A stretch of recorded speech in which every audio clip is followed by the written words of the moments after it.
It's Too Many Men on the Mic, presented by Vantage Credit Union, a NetFront LLC production. Now here's Coach Drew and Coach Jared.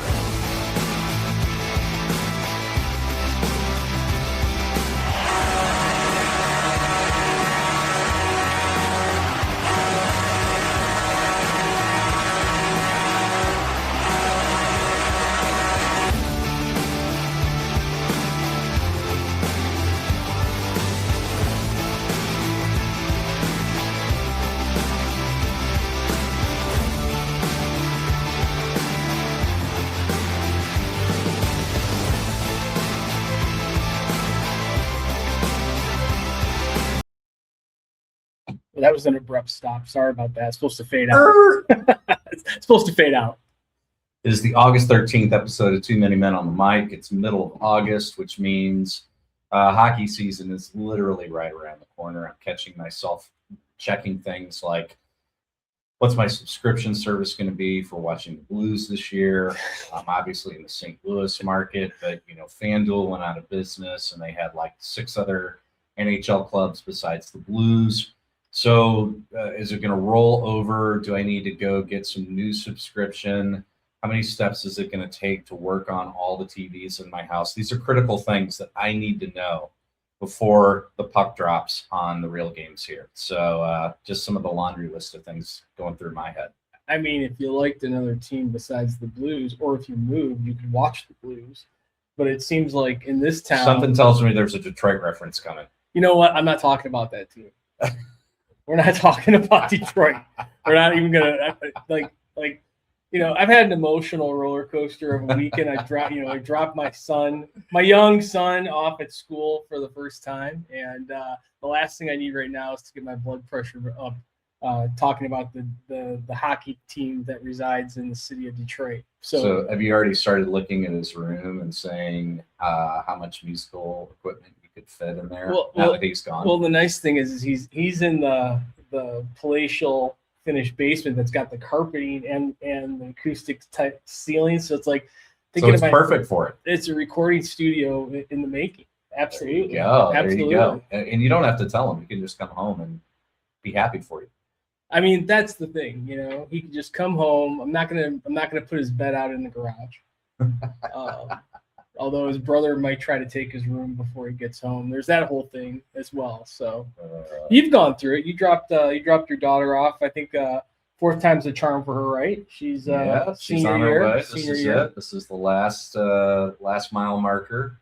And I got my older of the 2 boys who's going back on Wednesday, and then it'll just be back to mom and me and a 14-year-old in the house. Absolutely. It's I sometimes feel like we have another 14-year-old because we have this producer who once again is on assignment. On assignment? This guy's got quite a few on assignments. I tell you what, he's a very talented kid.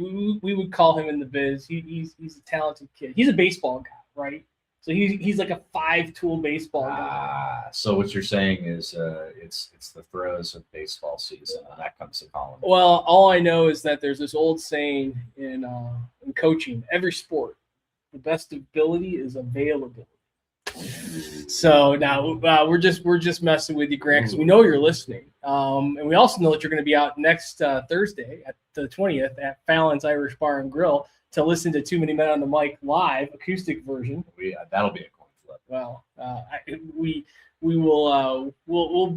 we'll Grant will be back into the fold before you know it. But you mentioned your daughter heading out west. Over the hills and far away. I was also going over the hills and far away, but the opposite direction. But out to Colorado, and that's kind of a great segue for our guest this week. As you all know at home, in the listening audience, we've built a relationship over the past almost, 13 months now with USA Hockey. And wait, I got something I want to make sure he knows who he's talking to here. Oh my gosh. Is that your level 5 badge? It's a level 5 lanyard. No, but we're you just I know, I did do that. I did do that with the camera. You did the AI, so now we've got extreme close up like Wayne's World. I kid for those of you who know us at home.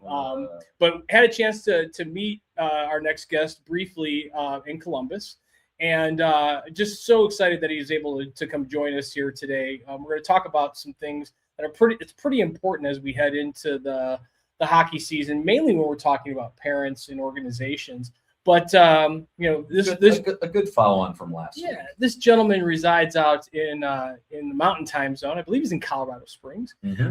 25 years of experience with USA Hockey. Spent some time at the NTDP, or as we like to call it, the program. Has been a part of, I believe he's been on the bench for 8 or 9 international competitions. Currently, he is serving as the USA Hockey Senior Director of Player and Coach Development. Ladies and gentlemen out there in the Too Many Men listening audience, Ken Martell. Ken, welcome. Good to see you. Yeah, thanks, guys. Nice to see you. Yeah, thanks for joining us today. We find you out in Colorado Springs, correct? Yeah. Home office. Is it? How are the wildfires out there? Not too bad at the moment, although a little hazy out. We're getting some residual smoke.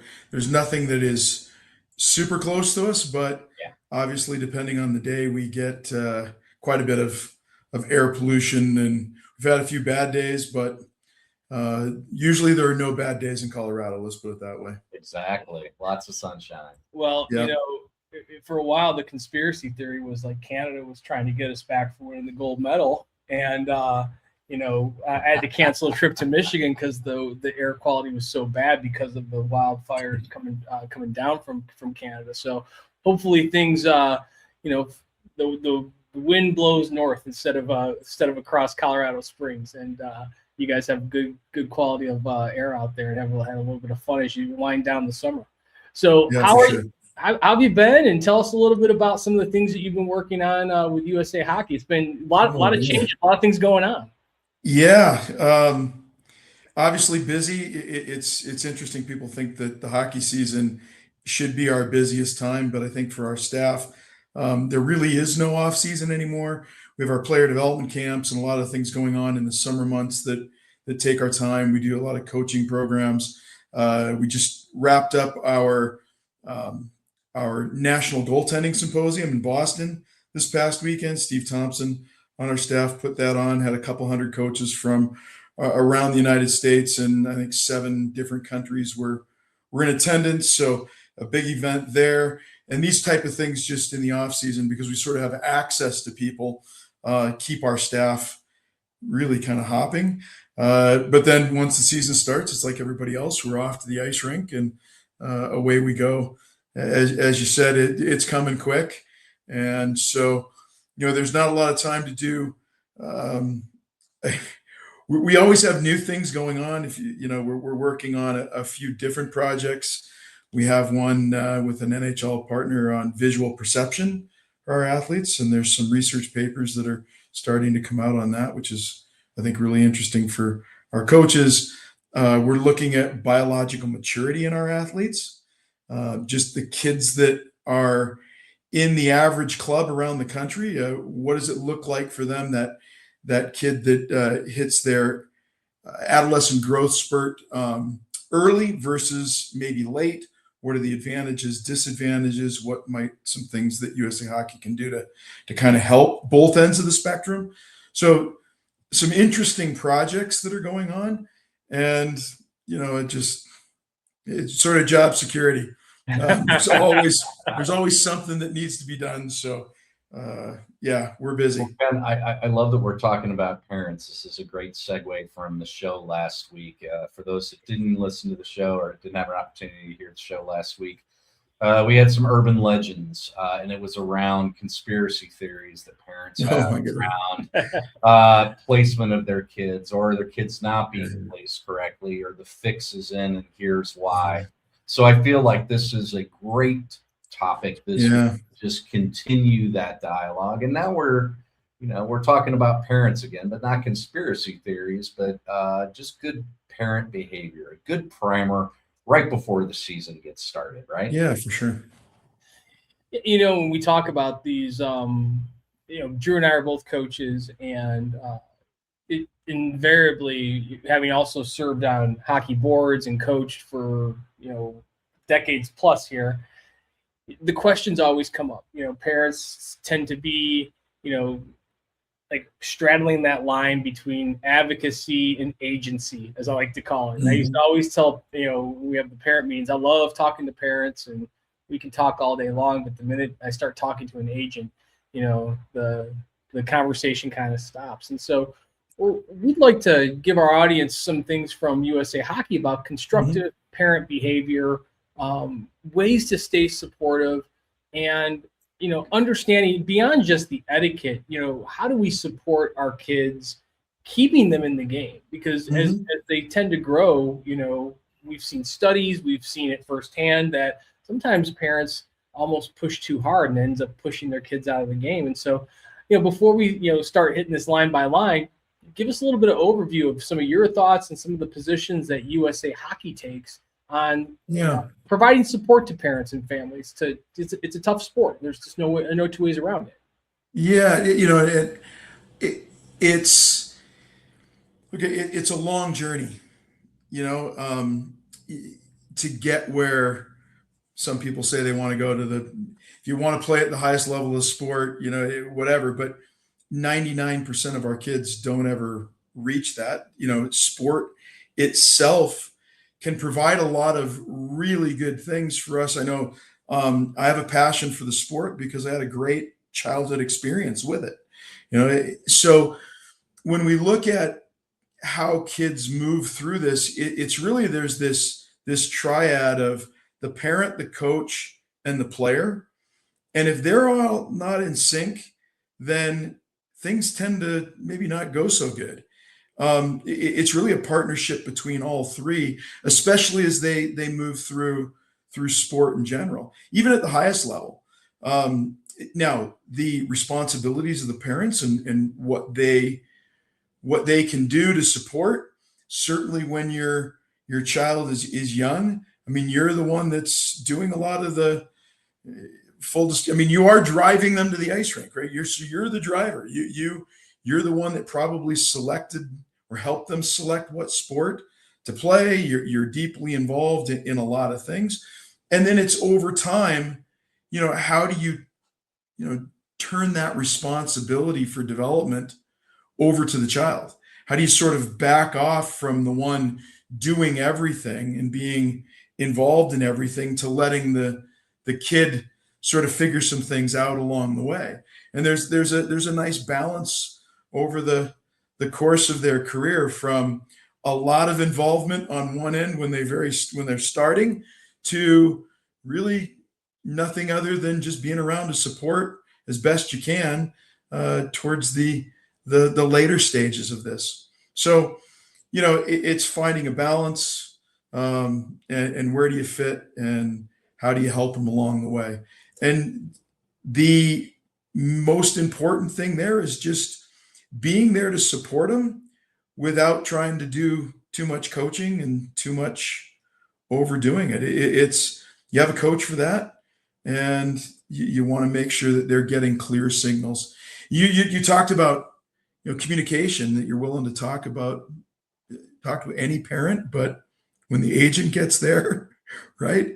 So I think that's a good way of looking at it. It's you'll be the parent, right? Well, and that's what I wanted to dig into when you're talking about that triangle and that partnership. There are limits on that partnership, right? So, and what I mean specifically is it should not be expected of a parent that your child's coach is going to be texting you or calling you on an everyday basis, right? I am more amazed than ever before at the expectation that parents seem to have from volunteer coaches. They almost believe, for some reason, they think this is the full-time job of this individual. Every waking hour, as a parent, maybe every waking hour you are concerned with your child, but our coaches have other lives, they have their own families, their own things too. So, the expectation for some reason now, we seem to demand a lot unreasonably of the volunteer coach. So, So do you think the coach should just? I'm exaggerating here a little bit, but yeah, coach just not give out his phone number and just say, hey, if you want to talk to me, come meet me at practice, maybe before practice or maybe after practice, especially if they're doing some practice planning. yeah, of course. Walking through the drills, maybe 5-10 minutes before. Meet me after practice. I'm happy to talk then, but I'm not going to give out my phone number because I am a volunteer and I do have a life and other things that are going on. Yeah, no, I would always give my phone number to any youth parent that I'm coaching with. I mean, we need a good line of communication. As a matter of fact, from the coach's perspective, I think your best strategy is to err on over communicating, simply because for whatever reason, if left in a vacuum, parents and others will assume all kinds of crazy things. You mentioned conspiracy theories and the wackiness that people will assume that the coach or people are thinking about or treat. It can be beyond belief. Yeah, right. It's all these, most 99% of the coaches that are out there, they're doing this because they want to help. They want to do good things for the kid, and they have the child's best interest at heart. I think that's the common ground from everybody, right? Is we all want the same thing. We all want something good for the kid. But from a coaching perspective, I would say over communicate with the parents so that, very little is left to the imagination. And I think it might be just human nature that we fill in the blanks with, I don't know, the crazy sometimes. It's funny you mention that because we always tend, and we're probably looking at this from the coach's angle more so than the parents, even though we're both hockey parents and we're both hockey coaches. That's a great line of thought to maybe pick up on. It's almost like an ounce of prevention is worth a pound of cure. There you go. There's an ism. That's early. That's early. That's two. That is two. Yeah. I didn't get the gun. Two for that. That's a twofer. As a coach, and we talk about over communication, what are some good tactics? And this is just three coaches here talking who've had, probably, well, if you between the two of you guys, probably 40 years experience, and me and my but how what are some tactics that you've used or that you've seen other good coaches use to kind of facilitate that over communication? And certainly it varies from age. Talk a little bit about that. I'd love to pick that up and run that down. Yeah, and I think especially the younger the kids, the more communication is probably necessary to the parents and the family. As kids get older, you want them to start to learn how to communicate for themselves, right? So having a child at 13, maybe 12 or so, like go to the coach and say, hey, I have a concern, and be able to communicate and start to interact with adults and those things when they're real young. I mean, it's certainly a lot harder for the child, and which is fine. But as kids grow and mature, you want to have a little bit of a transition. Like I said, it's this, and it's gradual. Always include the parents if they want to sit in on anything. Have no problem with that. That's absolutely fine.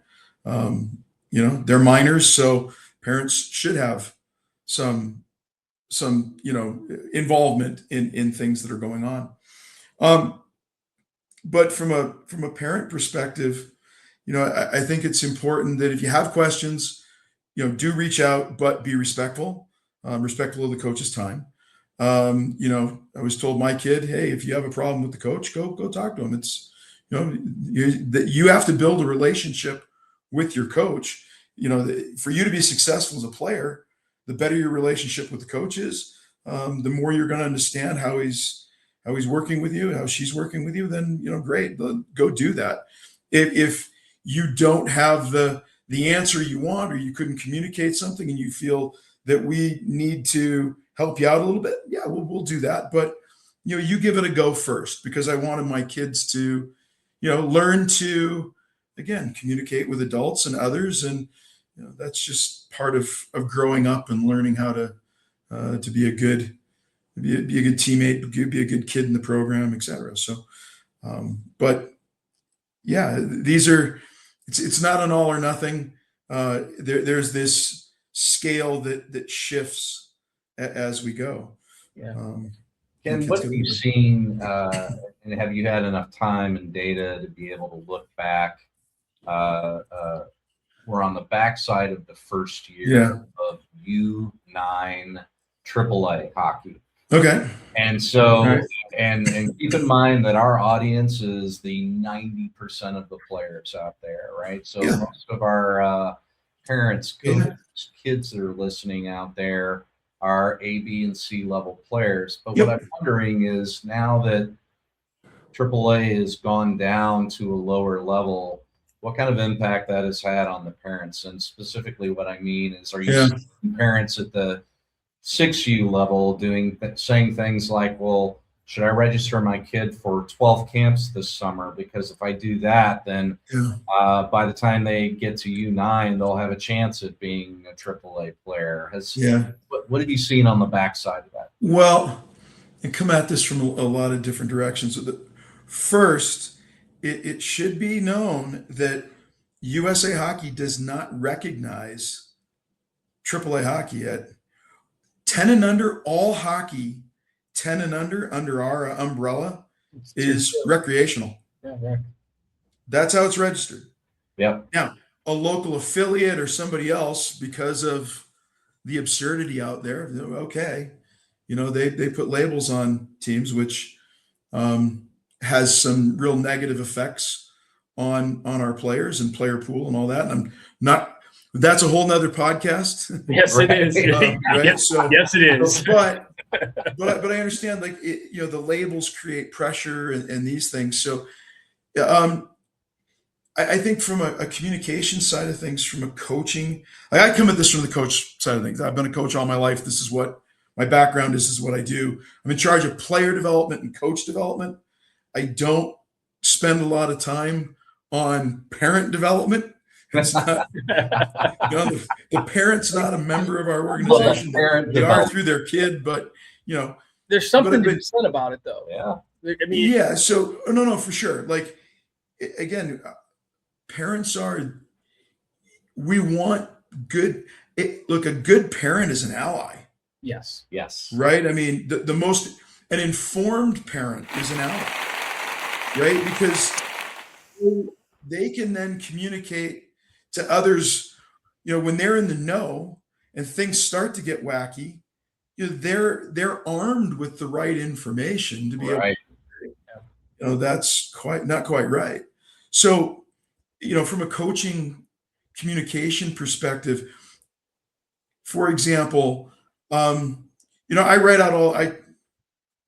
put all our practice plans down on paper, every practice plan I do. And I want parents to know that I spend a lot of time thinking about what we're going to do with the kids. So I send out email with our practice plan to everyone on the team, everyone in the group, because I want them to know what we're working on so that they can feel like they're informed, but also it's a subtle hint back to them that, no, I didn't just show up at the ice rink, whip out something out of my, and just guess. Like, there's an actual plan. We're organized, and it's a good way, I think, for coaches to get rewarded for the work that you're already doing. Right? Any coach is putting everything down on paper.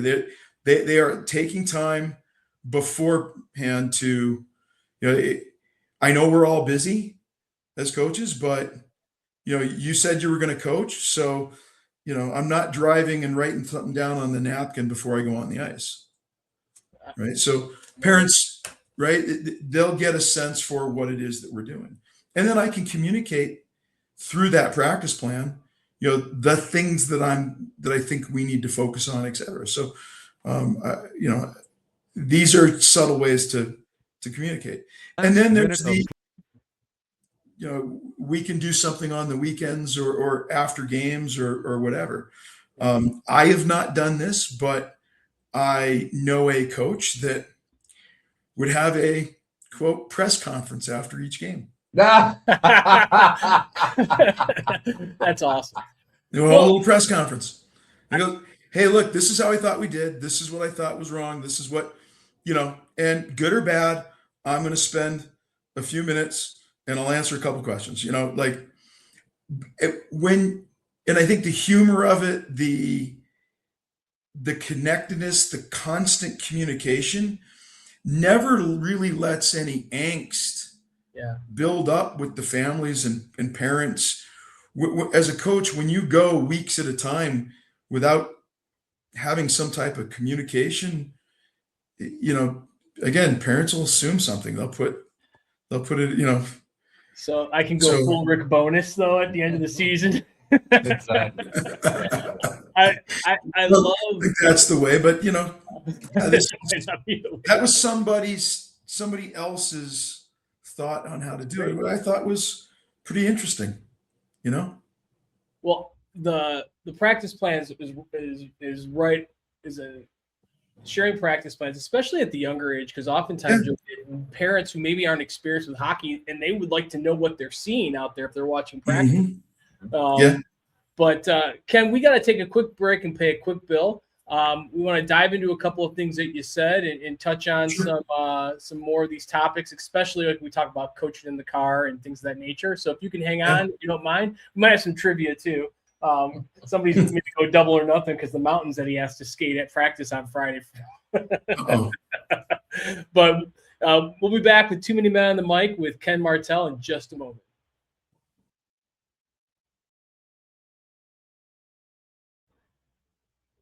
Too Many Men on the Mic is presented by Vantage Credit Union. This local credit union has something great for hockey players and parents. Vantage is giving away a $100 pure hockey gift card every month. Whether you're eyeing a new stick, replacing your skates, or stocking up on gear, you don't want to miss this. Entering is easy. Just scan the QR code on your screen or visit vcu.com/hockey to learn more about the drawing and complete the quick entry form. It only takes a minute. While you're there, learn about Vantage Credit Union, from everyday banking and competitive loan rates to special perks and financial guidance. Vantage is here to help you reach your financial goals. They're committed to putting your members first. Scan the QR code, enter the drawing, and see why the St. Louis community has loved Vantage for almost 70 years. Thanks again to Vantage Credit Union for supporting Too Many Men on the Mic. Membership eligibility required. Now, let's get back to the show. We're back with Too Many Men on the Mic with Ken Martell of USA Hockey. And Ken, before we went to our break, we were talking about a lot of different tactics coaches can use to help foster good communication. We talk about practice planning, obviously sharing your cell phone and being able to explain what's going on. In fact, I think I love the idea of doing a presser. Maybe not me, but maybe you're much more used to me. Let's transition to, you mentioned it earlier, especially at the younger age, the parents are the drivers, both figuratively and literally. And in that situation, when they're driving home from a game, oftentimes we found many of these parents, their only exposure to hockey has been watching the NHL team on TV, maybe not in St. Louis, but somewhere, wherever it is, watching the NHL team. And we call it car coaching. They're going to talk about the game. Rather than, when you want to ask a question about a game, what are some good ways to go about doing that so that it doesn't sound like you're being critical either of the player or of the coach, especially after a tough one. But what are some things that parents, phrases that parents should focus on using, especially right after a game that maybe they're not always using because they're only human? Yeah, I think for the most part, the kids know when they played well, when they didn't play well. They don't need us to say anything. It's always, hey, did you have fun today? And I hope you had fun. I really enjoyed watching you. Give them some positive reinforcement around just the experience of the rink. There's going to be good games. There's going to be bad games. You can ask them about what they thought they liked about today's game. What did you do? What did you think you did well? And they might go right into something negative, but you just tell them, like, no, I'm sure there were things you did well. Reinforce those things. Let them initiate the negatives, right? I think as a parent, stay away from being critical. Stay away from, that's the coach's job. That's others. And, for those of us that have gone through it and had kids, I think most kids get to a point where they really don't want to hear from mom and dad.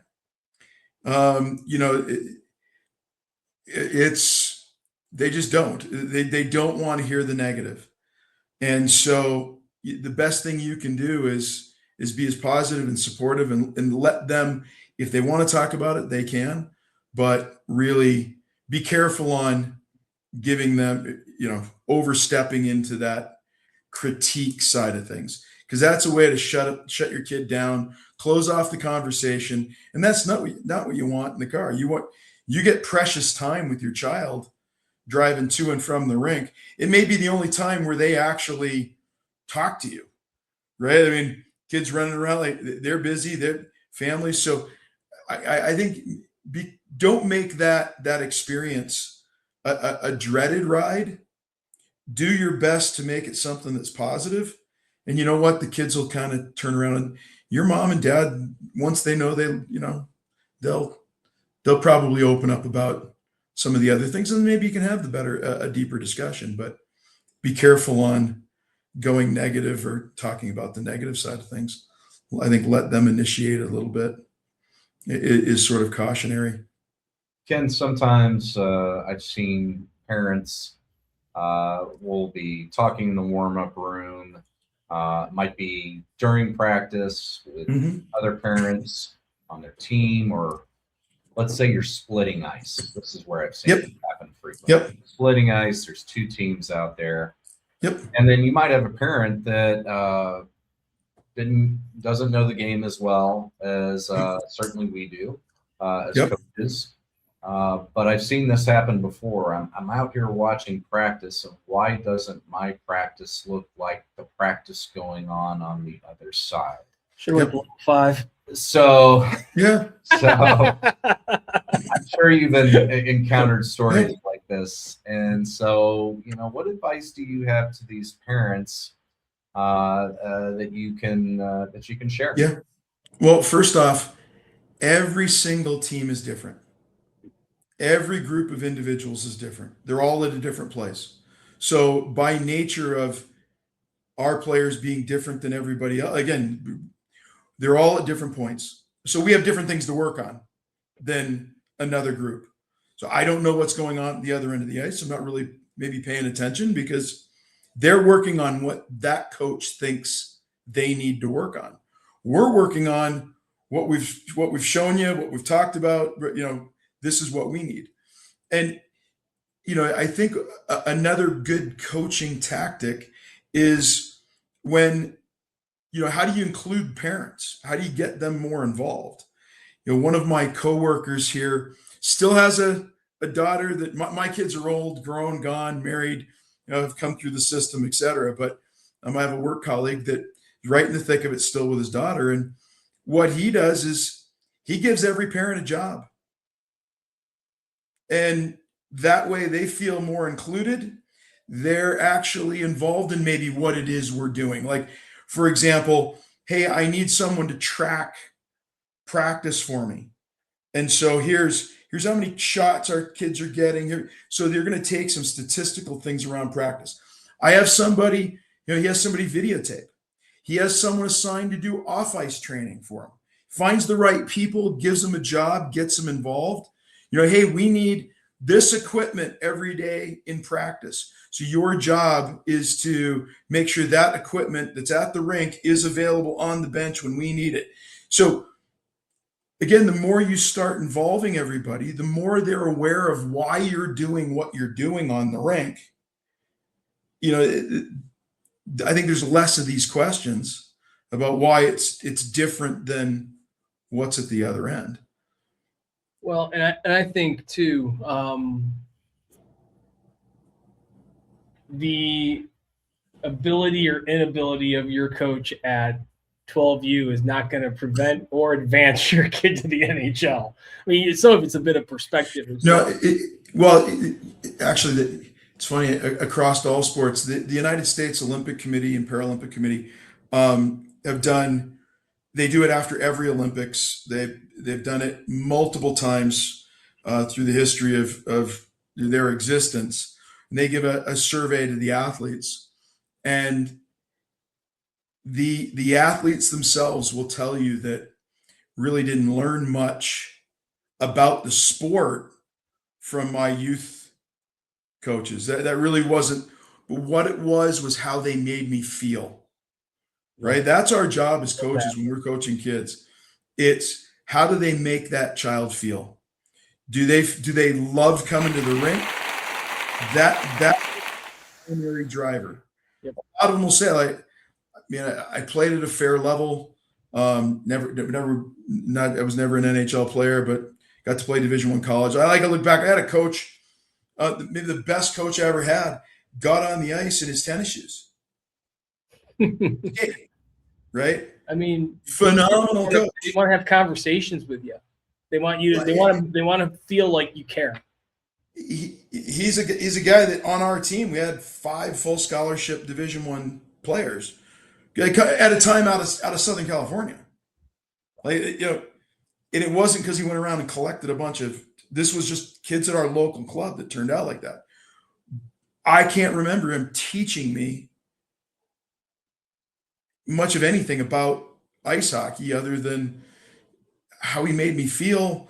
He told me to pass harder all the time. Like, it wasn't, it's the experience that the youth coach creates. So don't worry about it. It is your coach from a parent perspective.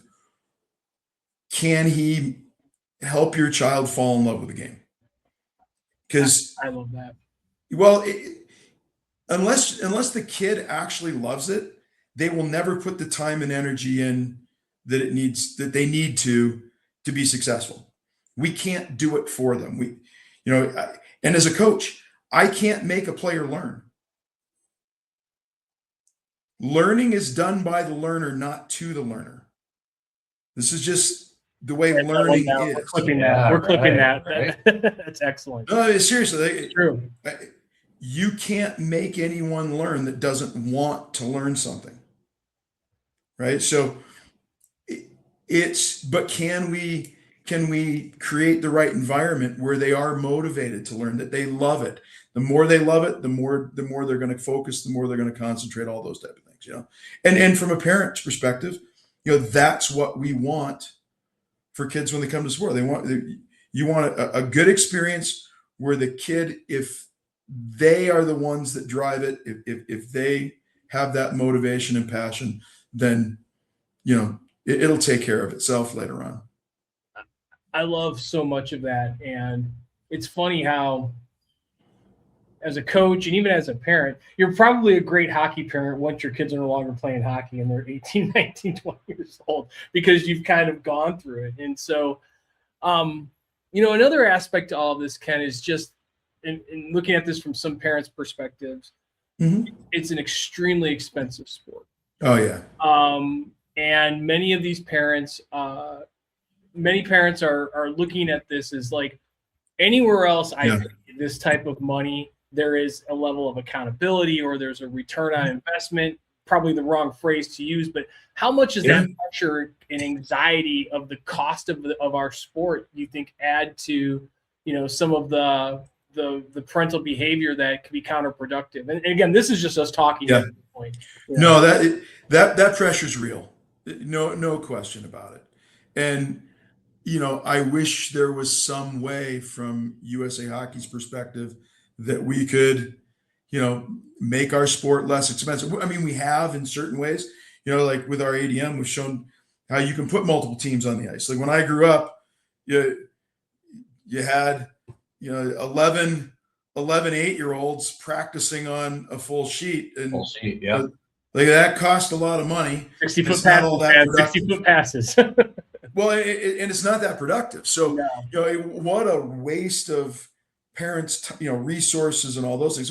So we've shown how we can maybe reduce some costs with it, but we're an expensive sport, and I don't know how to get around the cost of it, other than looking at this. What is it that we bring our kids to sport for? It's in hopes that they learn teamwork, they learn, the value of hard work.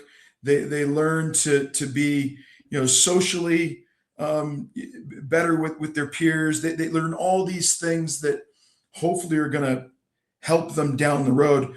The NHL did a really interesting study on membership a few years back, not that long ago, 2018, 2019. And they asked, one of the questions was, what are the values that you thought playing ice hockey gave you? And they look back, and it's all the things that you would hope that you want for your child. So, most kids, like I said, aren't getting to that level but when people look at the sport and they say, well, what did you get out of it? They say, well, this is what I got. Not the money at the other end, but I really got out these things. I thought it did this for me as a kid. So, that's got to be the return on the investment.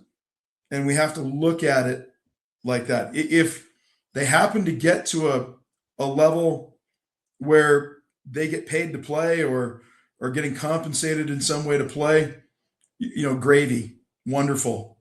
But are they a better human? Are they a better citizen? Are they a better, like when I go coach kids, I look at it as I'm trying to work with my future neighbors. Like, these are the people that have come up. Like, I now have kids that, I run into in the grocery store, and they're bringing their own kids back to the sport and all that, but they're good neighbors. They're good people in our community. Like, that's the goal, right? So the return on the investment, we have to change how we look at it. But I am with you. The pressure's real. We understand it. And I feel for the parents. If they're not seeing what they think they should be getting out of it, Well, and right tied in with that, Ken, is I've seen some parents that do comparisons. Why does our team only have this many sheets this season, as opposed to another team that has 4 more sheets than us? Why isn't there equality amongst the sheets across the teams? Both of us being in youth hockey organizations, we know how difficult it is to practice plan and put ice time for 100%. 40, 50 plus teams out there. So there's a lot of science that goes into that. But when your team took off for a tournament on a weekend, you gave it, you missed, the ice is it's incredibly difficult. Like, again, volunteer boards, like, people are doing the best they can with what they have. And, one season you might get shorted 4 sheets. The next season you probably get your 4 sheets back. Like, what goes around comes around. This whole parent development angle that you have, Ken, I almost feel like I think we should have a host of USA Hockey Symposium for parents. There should be a USA parent development Well, let's put it this way. program. If you can get the parents to show up, USA Hockey will put it on free of charge. PDM, parental development model. And you get like a badge or some stripes each year you go along. You attain a level. Well, we start with how to work the scoreboard. Oh, there you go. See, again, that's have a job. Start with a scoreboard. Nobody wants to do that. No, I mean, be involved. Like, the more you can, I think, from the club, the team, the more you can involve the parents in different things, that the better. It helps the communication. It creates better family. Have one parent that's in charge of putting out, collecting pictures of the kids and sharing them. Like, whatever it is, there's something that everybody can contribute. And now it's all we're in this together. you know, it's not easy. You know, a lot of the things we talk about, we use this all the time with our ADM program. Simple, not easy. It is difficult. Running and being very good at youth sport is a full-time job with mostly volunteer part-time people. It really is. Yep. So, you know, the more we can include everybody, the better. And yeah. Well, Ken, I think you've got a cool drill for us to draw up here. If you can give us another minute or so, we're gonna. Yeah. How do we do this? Well, we're gonna pay a quick bill, and then we'll bring you back Okay. on, and we'll do a I gotta do that. virtual. And then we might even have a little trivia. I still have some leftover. You're really excited. I still have some leftover from last week. So, Too Many Men on the Mic here with Ken Martell. We'll be right back to do a quick drill draw after these messages from our sponsor. St. Louis hockey families and business leaders, if you need custom gear that stands out and stands for something, it's time to meet 5B Designs. Founded by Shannon Brahini, a proud St. Louis mom and entrepreneur, 5B Designs is a woman-owned small business that brings purpose to custom apparel. Whether you're suiting up your youth or high school hockey team or leveling up your company's branded swag, 5B delivers top-notch quality with a personal touch. Need team stores? Not a problem. Corporate polos or event giveaways? They've got you covered. 5B makes it easy with fast turnaround, flexible service, and designs your players or employees will love to wear. Check them out at stores.inksoft.com/5B Designs. That's the word 5. And if you are watching on our YouTube feed, go ahead and scan the QR code on the top right-hand corner of the screen and see what great gear and great service looks like. Real quick before we jump back in, if you're enjoying Too Many Men on the Mic, hit like and subscribe on our YouTube channel. It's a quick click for you, but it helps us grow the show and keep bringing you great hockey conversations. You can also follow us on Instagram by scanning the QR code on your screen. And be sure to download, follow, and rate the podcast on Spotify, Apple, Amazon, iHeartMusic, or wherever you get your podcasts. Or you can go directly to our website, www.tooManyMenOnTheMic.com. That's the number 2. Those small things from you help us keep delivering new guests, downloadable coaching content, and more from the rink. All right, back to the show.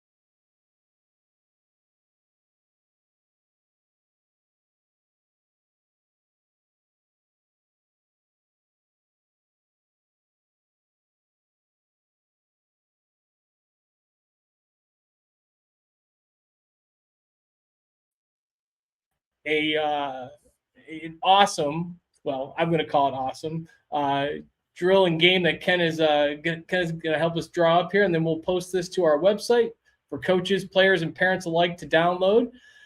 So, Ken, we've got the whiteboard is yours. Walk us through what we're doing here. All right.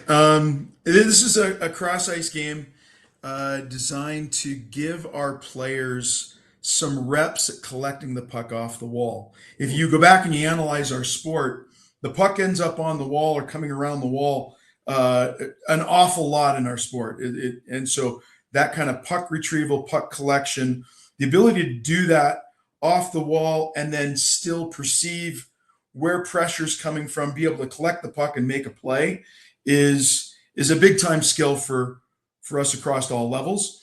And so this is something that's going to build in an automatic where you're going to get reps at this repeatedly. Now it'll evolve into a 3-on-2 situation where you can play out and there's other things to focus on, but we're going to give kids over time lots of reps at collecting the puck off the wall.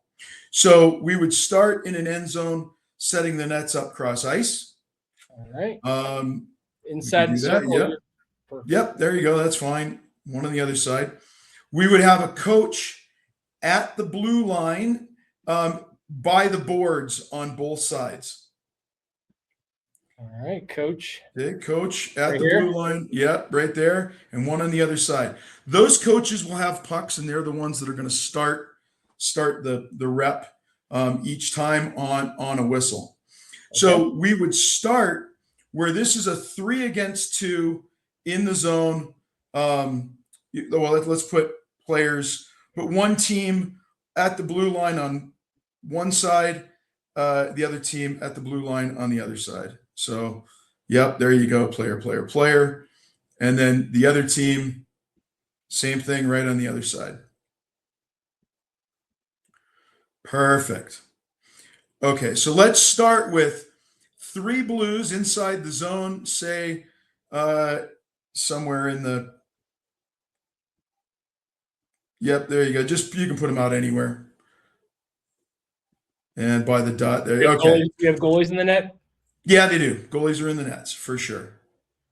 I got to have goalies. Come on. I mean, It's no fun without goalies. no fun without. Nobody likes to shoot or tutor. No one likes, yeah, of course, goalies. Good. All right. So, and then 2 reds as sort of defenders. Okay. So this is going to start. We would give maybe we'll let the blue team have it to begin with a puck, or we could start where the coach. Yeah, let's just start it with a rim. That coach on the blue side is going to send that puck. Yep. My bad here. Oh, no worries. Yep. It's going to send that puck around the boards. Okay. And yeah, it's going to rim it around. And one of those 2 blue players or 3 blue players has to collect the puck. All right. And then they can attack 3-against-2. But he's going to do that under pressure from the Reds. Okay. So collect a rim under pressure and then try and make a play. So you're going to play this until the red team steals the puck. As soon as they steal the puck, coach is going to blow it dead, or that puck dead. The coach on the red team side will rim a new puck in. The 2 red players now are going to go on to offense. Okay. They get joined by somebody on their team. The 3 offensive blues exit the zone. All right. And 2 new. Yep, 2 new blues enter as defensive players. They try and put pressure on the rim, right? Gotcha. So now what happens is every time there's a change of possession, coach will start giving the 2 players that were on defense a new puck so that they're on offense. And this goes back and forth. We're going to get reps at collecting the rim. You're going to do that hopefully against the opponent that's going to apply pressure. And then the coaches, they will put the puck in different areas at different speeds so that there's different challenge points, different situations for a player to collect that, where the opponent might be coming from different angles. Sometimes that rim could be picked up in the far corner. It could be, in the near corner. It could be along the boards, depending on where the coach spots it and how hard they rim the puck. Does this make sense? Yeah, Absolutely. I love this. So this is a great game that you could start at 10U with, and right through to your 18 AAA team. Obviously, the bigger boys are going to put girls are going to put a little more pressure on quicker, but that's part of it. It's can I collect a puck, read where the pressure is, have supporting players move into a position to gain possession and go make a play. Yeah, and if you're on red in this scenario we're looking at right now, and let's say you miss that rim and it goes all the way around and blue picks it up, then you're out. Then you're out. Then you're out. Yeah. Right. I love the idea of this because, you incorporate. I would play this where I would just let the kids play to start off. Figure it out, get the puck off the wall, and then through this, as those kids come off the ice, maybe if you've got another coach out there who's kind of watching, or if you're lucky to have a parent or somebody tracking the practice for you, then you can kind of identify areas where you can teach technique. Shoulder checking. How are you attacking the puck? What pursuit angle are you taking? When you're trying to apply that pressure. I mean, there's so many things you can get out of this, and the fact that you're constantly. I mean, I'm sure change of possession or a goal, you're constantly. The kids are constant. There's constant motion too, which creates chaos or mayhem. And I think we got a name for this drill. If Ken doesn't have a name for it, I think I've got one for him. Sounds like it. Go ahead. You can. Let you name it. I'm calling it Martell's Mayhem. I figured that was what you were going to say. Sure. There you go. Not my drill. It's one of our staff does this, but these are, as a coach, when you look back and you analyze the normal game, right? What are the things that our players have to repeatedly do a lot of? So puck retrieval at the highest end of our sport, it's the second most occurring event in the hockey game, right? And then you back up to how often is the puck along the wall, or you have to collect the puck. It's happening a lot with our players. So you start to try and figure out ways to inherently just build in more realistic repetitions for your players over time, to retrieve pucks, collect them along the wall, where by the end of a season, if you're doing things where you're starting at as many drills as possible with a loose puck retrieval, right?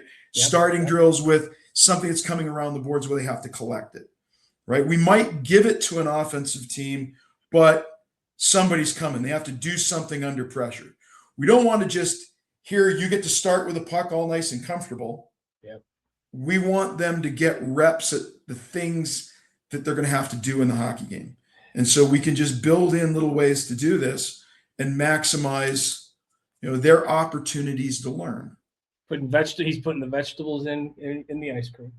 Putting the vegetables in the ice cream. Putting the vegetables in the ice cream there, man. No, but then to your point, if they don't collect it right, or they weren't aware of where the pressure was, it's like, well, what happened there? What went wrong? What could you do different? Well, did you know where the pressure was? Well, what are you going to need to do the next time? Okay, well, I'm going to watch you on the next rep. Make sure you look, right? And the kids will have the answers and they can work through things, but this is coaching, right? Well, we're going to run it on Friday practice. Martell's Mayhem. I love it. There you go. Ken, well done on the drill draw. I know that there was maybe a little anxiety with that blank sheet, but you did fantastic. Well, and thanks for hopping on with us. I can't draw myself. Well, Ken had a trivia question for us, and so we'd be remiss, even though we don't have our erstwhile if we don't have our erstwhile Grant the Killer. Okay. We'd love to hear the trivia question, and this is going to become a staple of this show. Is giving the trivia questions. I promise. All right. I promise we did not. I didn't, at least. I can't speak for him, but I didn't research. Although the one question There's we already fun in that. No fun, and I've got one too. So there's two. I put down two. Yep. One I think is, probably pretty easy. The other one maybe not as much. What would you like? The softball or the? I want the hard one. We want the hard one. Let's do the hard one first. Okay. The harder one would be, can you name the goalie tandem that holds the record for the longest shutout streak in Olympic history? The shutout streak is actually 331 minutes and 23 seconds. So I'll bite. I mean, what this makes me think about, not knowing all of the Olympics that are out there, certainly not the ones before 1972 when I was born. I do remember last summer that there was a girls' women's program that had a really long run of not giving up goals. So that's going to be my answer: is the women's Olympic women's USA hockey team from last summer? Can I get a guess? Can I get a guess? You can have another guess. Okay, so I would that would have been. So I started thinking about goalies, and the first goalie that came to mind for USA Hockey is always Jim Craig, but he did it on. I don't think Janikowski got a minute in the net. Yeah. So Ryan Miller was like stood on his head the year Sidney Crosby scored that stupid goal from the corner. It should not have been hit. That's stupid. And so I'm trying to think of his partner. I think was quick. So I thought, did Ryan Miller start every game except for the one against Latvia and Quick cut him out? So was it Ryan Miller and Jonathan Quick? No, I think the first answer was closer. Ooh. It was our women's Olympic team. It was in Milan. And it was, Aaron Frankel and Gwyneth Phillips. Oh, that's so they hold the Olympic record for the longest. That's awesome. In Olympic history, again, 331 minutes. Nice. I mean, could you imagine 331 minutes? Yeah, I just remember that last scoreless. Summer. I mean, that's I kept. That's over 5 games, by the way. That's math. Yeah. It's over 5 games. Yeah, Matt's undefeated. Pretty good. All right, Coach, we got one for you. Okay. All right. Keeping with the theme of USA Hockey. Mm-hmm. I don't think we asked this question. I don't think I asked this question last week. So, 2004 and 2007, those are the only 2 years where both first and second overall picks were both Russian and both American. Can you name the 2 Americans picked, number 1 and number 2 overall in 2007? Number 1 overall in 2007, first overall, second overall draft picks in the NHL. It was the only time it's ever happened where both were Americans. Boy, 2007. That's got to be right around. It's got to be right around James Van Riemsdyk. Is Reamer in that? Reamer's in it. Reamer is the number 2. Who's the number 1 overall? Number 1 overall. Oh boy, who did go number 1 that year? I'm trying to think of 89s. Those would have been 89s. Yeah. You're killing me here. you know this person. Oh, I'm sure I do. Yeah, this is my sometimers is kicking in right now. Like, oh my gosh. Not Eric Johnson. He's a year younger. Pat Kane is in that time frame. Kaner's in 88, but was a late. My word. Yeah, but Patty Kane. No. Pat Kane, James Van Riemsdyk, one. There we go. Man. 7.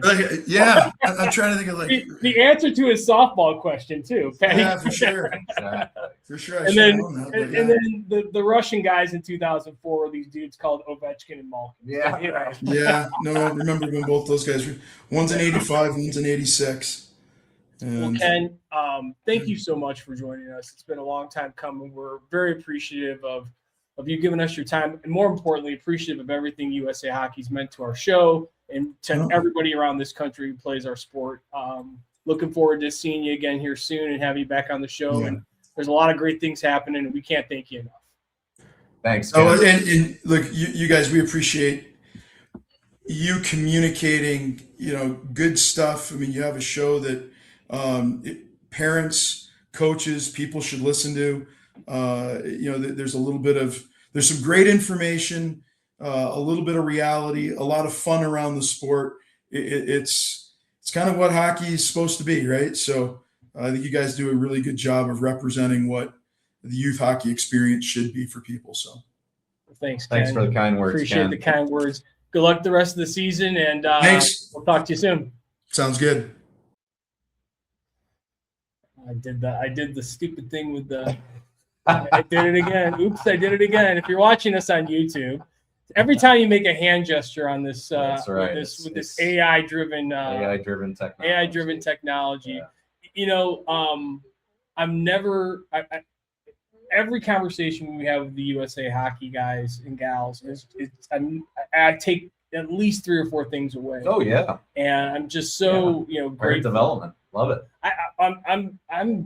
I'm advocating for that. I think we try to do that at our organizational level. Yep. But I think that there's something to it, and the communication factor. I love how he leaned. Ken is like leaning into communicating, and that does. I think it give every parent a job. Yeah. I think that's a good idea too. Yeah, for sure, and I think it takes a lot of the pressure out of the whole. The funny thing about giving every parent a job, and I'm sure you've seen this before, you'll get the parents that'll be like, "Oh no, yeah, I didn't sign up. Oh no, I didn't sign up to do that." Well, well, big thanks to Ken and USA Hockey, Bob Mancini, and the entire team. We're very grateful as always to be able to partner with everybody and have great conversations. I think we've got we get back on the ice here Friday. More tryouts coming for Ladue, and I know right now you got hockey, a gig right around the corner. A gig on Thursday? August the 20th. August the 20th. If you're in town, yep. Or if you live here in town in St. Louis, 2 Minute Men on the Mic. Yep. The acoustic duo version will be out picking and grinning back at Fallon's. Yes. And that'll be a lot of fun. It's always fun being back over there. Absolutely love those folks. And one quick ad that I want to put out on Fallon's that Dan shared with me. They're having a little bit of a tap tour from our friends at Modern Brewery. Oh. So come on out and listen to some music, have some great food, try a couple Modern Brewery beers while you're there. They're having a little tap off. Well, we're excited to once again be partnered with Dan and the crew at Fallon's. We've got some other gigs coming up too. Always, you can go to our website, 2minutemanonthemic.com. That's the number 2. Click acoustic bookings if you're looking for great music and great conversation. We typically bring a crowd, maybe some rowdy hockey parents. You also can find lots of drills like the one that Ken just went through on our website as well. So if you're a coach out there, especially with season quickly approaching, you're getting your practice plans together. We've said it before many times. We're thieves. We'll steal a great practice plan idea every single time. And so we've done, I think, a lot to really put a nice collection of drills out there. So take a look when you're on the website. If you're not looking for the gig or interested in having Too Many Men on the Mic play your show or play your place, at least take a look at the drills. Check them out. Well, I think that's a wrap on a great show. We've actually got to go rehearse for that gig, so we're going to let everybody go. Have a great rest of the week. We'll talk to you next week. He shoots, he scores. It's